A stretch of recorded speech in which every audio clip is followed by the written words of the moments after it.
इस वक्त सौरभ भारद्वाज दिल्ली सरकार के मंत्री हमारे साथ जुड़ रहे हैं। सौरभ जी, पहला प्रश्न यही है क्योंकि हाईकोर्ट से आप लोगों ने उम्मीदें लगा रखी थी और हाईकोर्ट ने ये साफ कह दिया।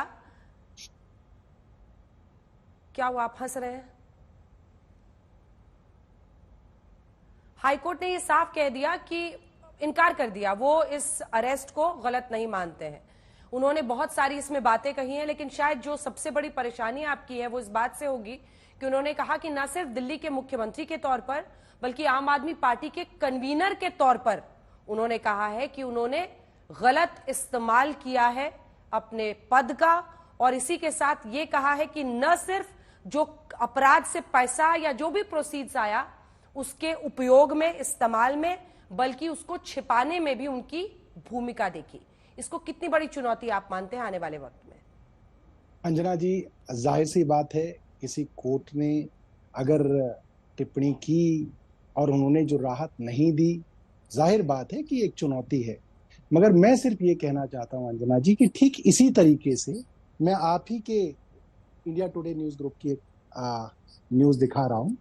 7 फरवरी 2024 की एक खबर है जिसमें इसी हाई कोर्ट की इसी बेंच और जस्टिस स्वर्णकांता शर्मा, जिनका मैं बहुत सम्मान करता हूं, उन्हीं की कोर्ट ने संजय सिंह जी की बेल डिनाई कर दी, खारिज कर दी। संजय सिंह जी के वकीलों द्वारा जितनी भी दलीलें दी गई सब खारिज कर दी और उन्होंने बोला कि मुझे लगता है कि गड़बड़ हुई है, मनी लॉन्ड्रिंग हुई है, संजय सिंह जी के ऊपर मुकदमा सही चल रहा है, अरेस्ट ठीक हुई है, ये जेल में ठीक है, जेल में ही इन्हें रहना चाहिए, लिहाजा इनकी बेल इन्हीं हाई कोर्ट ने डिनाई कर दी। उसके बाद अंजना जी, हम लोग उन्हीं दलीलों के साथ सुप्रीम कोर्ट, जो देश की सबसे बड़ी अदालत है, 3 जज बेंच है, जस्टिस संजीव खन्ना, जस्टिस दिबाकर दत्ता और जस्टिस प्रसन्ना, उनके सामने जब हमने वही दलीलें रखी तो जिन दलीलों को हाई कोर्ट ने नहीं माना इसी बेंच ने, उन दलीलों को सुप्रीम कोर्ट ने मानते हुए ईडी को फटकार लगाई कि भैया ये कैसे हो सकता है कि तुम एक अप्रूवर की 9 स्टेटमेंट तो नहीं मान रहे। 9 स्टेटमेंट उसने दी जिसमें संजय सिंह के बारे में कुछ नहीं बोल रहा, उसको आपने कूड़े के डब्बे में डाल दिया। 10वीं स्टेटमेंट आपने उसके ऊपर दबाव बना के ले ली, उसको लेके आप कोर्ट आ गए। ऐसे कैसे हो सकता है? और जब कोर्ट ने डांट लगाई ईडी को और बोला कि अगर तुम इस जमानत का विरोध करोगे तो हम ऑर्डर देंगे, और अगर हमने ऑर्डर फैक्ट्स पे दिया तो तुम्हारा पूरा का पूरा केस हवा में उड़ जाएगा, तो वो केस जो है खारिज हो गया, बेल मिल गई उनको। तो इसी तरीके से अंजना जी, हमें पूरा विश्वास है कि जैसे संजय सिंह जी के मामले में इसी हाई कोर्ट ने कुछ नहीं दिया मगर सुप्रीम कोर्ट ने राहत दी, हमें सुप्रीम कोर्ट से राहत की उम्मीद है। पर एक और टिप्पणी जो बहुत, क्योंकि आप लोग जिन 4 गवाहों की बार बार बात कर रहे हैं, सरकारी गवाह, उन अप्रूवर्स पर कोर्ट ने कहा कि उस पर सवाल खड़े करना, कोर्ट पर सवाल खड़े करना है, क्योंकि उनके बयान न सिर्फ पीएमएलए में दर्ज किए गए हैं बल्कि 164 ऑफ सीआरपीसी में भी दर्ज किए गए हैं, जो कि एक मजिस्ट्रेट के सामने होता है। तो आप ईडी पर नहीं, कोर्ट पर सवाल खड़े कर रहे हैं। जी अंजना जी, आप क्योंकि कानून समझ रखती हैं मुझे लगता है, इसलिए आपने 164 और पीएमएलए की बात करी। मुझे बड़ा अच्छा लगा कि आपने ये वाली बातें की। और मैं आपको एक और चीज बताना चाहता हूं, आप ही के न्यूज ग्रुप की इंडिया टुडे की खबर है, जब संजय सिंह जी की बेल को इसी हाई कोर्ट की जस्टिस स्वर्णकांता की बेंच ने रिजेक्ट किया, माननीय स्वर्णकांता जी, उन्होंने क्या लिखा अप्रूवर के बारे में मैं आपको पढ़ के सुनाता हूं। The high court also said the law of approver statement is old and has not been brought in only to implicate Sanjay Singh as submitted by Mr. Sanjay Singh. The approver wasn't examined by ED alone, but there was a magistrate statement also. So the approver statement will be put to test on cross examination at an appropriate time.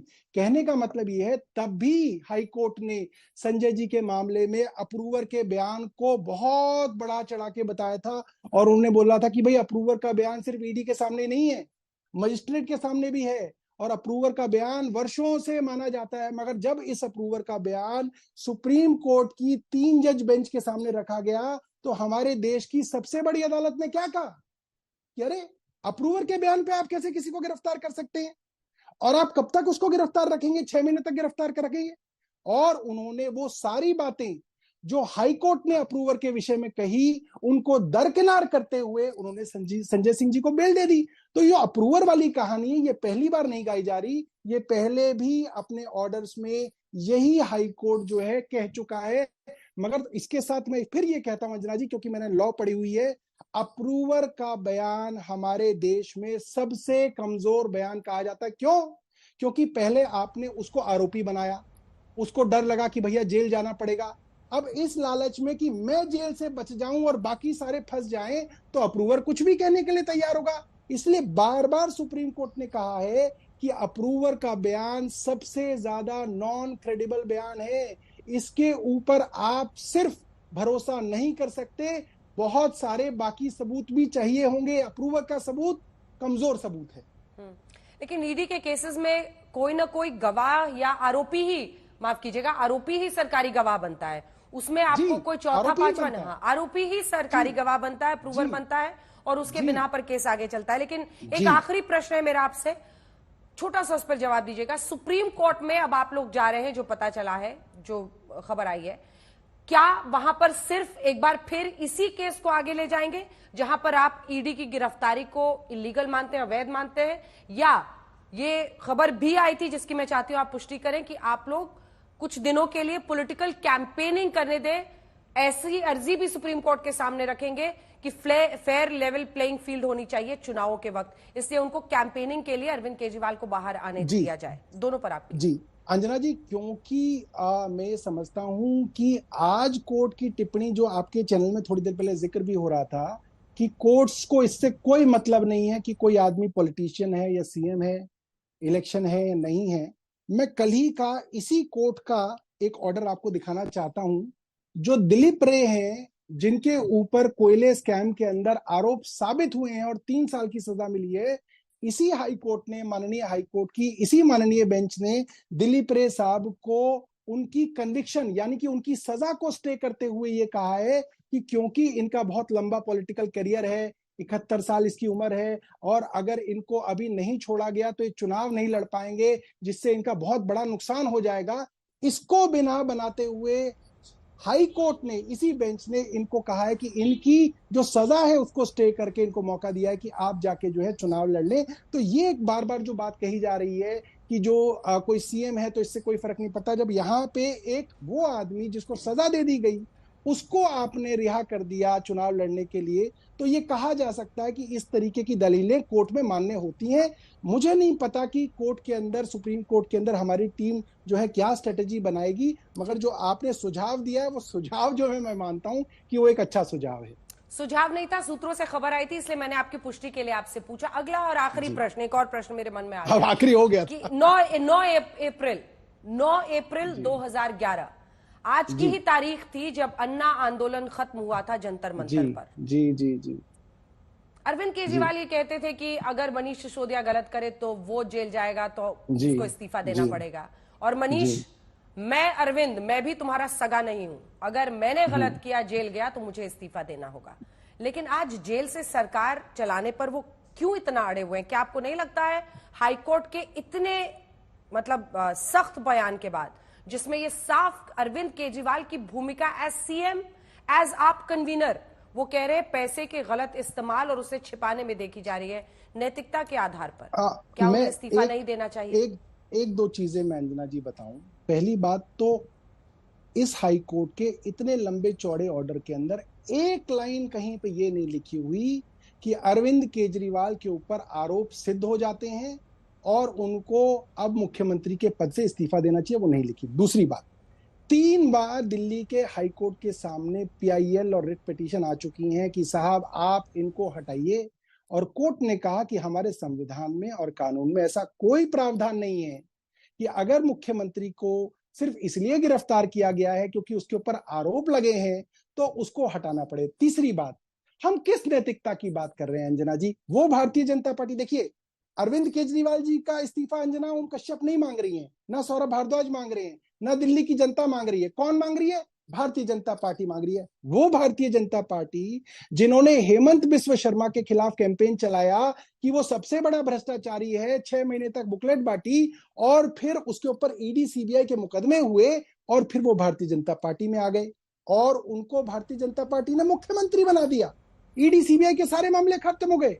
Ajit Pawar के बारे में कहा गया कि वो भ्रष्टाचारी हैं, ED CBI के मुकदमे हुए, उनको उप मुख्यमंत्री बना लिया अपनी सरकार के अंदर। वो भारतीय जनता पार्टी जो चुन चुन के भ्रष्टाचारी लोगों को अपनी पार्टी में लाके मुख्यमंत्री और उप मुख्यमंत्री बना रही है, वो भारतीय जनता पार्टी हमें उपदेश दे रही है कि भारतीय जनता पार्टी के षड्यंत्र से जो गलत आरोप हमारे मुख्यमंत्री के ऊपर लगे हैं और गलत तरीके से उनको गिरफ्तार किया जा रहा है, वो इस्तीफा दे दें। क्यों दे दें? क्योंकि भारतीय जनता पार्टी से हमें एक नैतिकता का सर्टिफिकेट चाहिए, हमें नहीं चाहिए अंजना जी। भारतीय जनता पार्टी से हमें कोई सर्टिफिकेट नहीं चाहिए। भारतीय जनता पार्टी क्या देश में कर रही है वो सारा देश देख रहा है। कोर्ट से कन्विक्शन हुआ तब इस्तीफा देंगे या नहीं देंगे?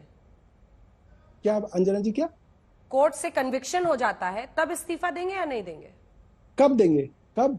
कोर्ट से अगर कन्विक्शन हो जाता है तब इस्तीफा देंगे या नहीं देंगे, या तब भी इसे होगा ही साजिश नहीं, बताएंगे? हो ही नहीं सकता ना अंजना जी। अगर कुछ होता तो हो ही जाता, इसके अंदर कुछ निकलेगा ही नहीं। जैसे अरविंद केजरीवाल के ऊपर बाकी इतनी सारी 450 फाइलें देखी गई थी और तब कहा गया था कि अरविंद केजरीवाल के ऊपर पता नहीं क्या क्या सीबीआई के और कौन कौन से मुकदमे किए जाएंगे। अरविंद केजरीवाल जी के जो सचिव थे उनको गिरफ्तार कर लिया गया था, उनको आज तक सस्पेंड किया गया है। मगर पिछले 7 सालों में कोई चीज जो है ऐसी अरविंद केजरीवाल जी के खिलाफ साबित नहीं हुई। अंजना जी, मुकदमा करना आसान है क्योंकि आपके पास इन्वेस्टिगेटिंग एजेंसी है, आप उनको ट्रायल के अंदर भेज सकते हैं, उन्हें परेशान कर सकते हैं। मगर जुर्म साबित करने के लिए आपको पुख्ता सबूत चाहिए, जो आज की तारीख में अंजना जी मुझे नहीं लगता कि इस मामले के अंदर हैं। अगर होते तो संजय सिंह जी को इसके अंदर बेल नहीं मिलती, क्योंकि पीएमएलए के अंदर बेल मिलना लगभग एक्विटल के बराबर है। सुप्रीम कोर्ट का इस पर क्या रुख रहता है, आगे आपकी टीम क्या करती है, इस पर नजर हमारी रहेगी। बहुत धन्यवाद आपका सौरभ भारद्वाज जी हमारे साथ बातचीत करने।